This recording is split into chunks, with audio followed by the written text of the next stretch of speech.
To blur the background of your video in Premiere Pro and achieve that beautiful bokeh effect, follow these steps. First, ensure you have your video in the timeline. If you're trying to isolate the main subject from the background, no worries. Before you start, make sure you're at the beginning of the video clip on the timeline. Then, head to Effects and type in Gaussian Blur. Drag the effect onto your video clip. Next, navigate to Effects Controls and select the FreeDraw Bezier tool under Gaussian Blur. Begin drawing an outline around the subject you're isolating.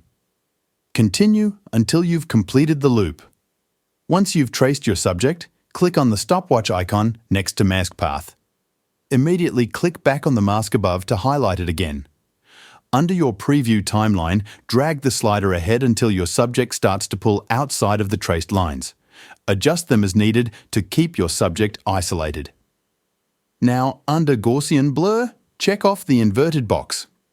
Then, adjust the blurriness value. You'll also need to play around with the feather and mask expansion settings to avoid any unwanted halo effect around your subject. Finally, it's time to fine-tune the mask by adjusting the feather and expansion options until you're satisfied. Remember, there's no one-size-fits-all setting, so you may need to experiment with these values for your specific clip. And that's it. With a bit of tweaking, you'll achieve that professional-looking blurred background effect. Thanks for watching, and see you next time.